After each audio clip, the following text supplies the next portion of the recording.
উপস্থিত রয়েছি।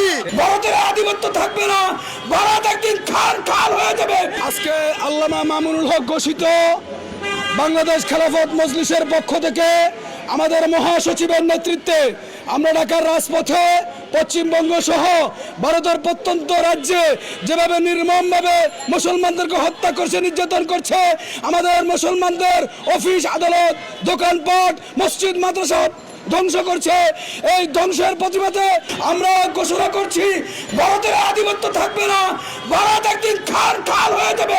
ভারতের ইতিহাসে অসংখ্য মুসলমানকে তাদের বর্ডার অধিকার থেকে, তাদের নাগরিকত্ব থেকে তাদেরকে বিতাড়িত করে ষড়যন্ত্রের মাধ্যমে সে ক্ষমতায় এসেছে।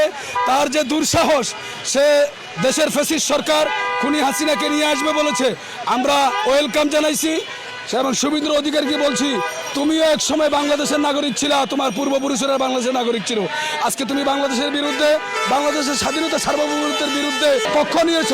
আমরা বলবো শেখ হাসিনা সহ সকল ফ্যাসিস্টদেরকে তুমি অতি দ্রুত তোমার সরকারের সাথে আলোচনা করে বাংলাদেশে পাঠাও। বাংলাদেশের জনগণ, বাংলাদেশের সরকার, আইন শৃঙ্খলা বাহিনী তাকে সুস্বাগতম জানিয়ে গ্রেফতার করে দৃষ্টান্তমূলক শাস্তির ব্যবস্থা করবে। আমরা রিসিভ করার জন্য উপস্থিত রয়েছি। কিভাবে রিসিভ করতে হয় সেটা আমরা ভালো করে জানি। সে আসুক, ওয়েলকাম জানাই, কিন্তু কিভাবে রিসিভ করতে হবে সেটা আমরা ভালো করে প্রস্তুতি নিয়ে রেখেছি ইনশাআল্লাহ। তারা ষড়যন্ত্রের মাধ্যমে ক্ষমতায় এসেছে। সারা পৃথিবী, চীন আরব হামারা, হিন্দুস্তান হামারা, সারা মুলুক হামারা, ইনশাআল্লাহ ইনশাআল্লাহ সুম্মা ইনশাআল্লাহ ভারত সহ সারা পৃথিবীতে খেলাফত রাষ্ট্র ব্যবস্থা আল্লামা মামুনুল হকের নেতৃত্বে বাংলার জমিনে খেলাফত প্রতিষ্ঠা হবেই হবে ইনশাআল্লাহ।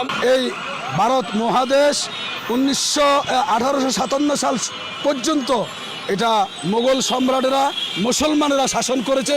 মুসলমানদের শাসনে হিন্দু বৌদ্ধ বা অন্যান্য কোনো ধর্মাবলম্বীকে উগ্রতা দেখিয়ে তাদের উপরে নির্যাতন নিপীড়নের কোনো ইতিহাস নেই।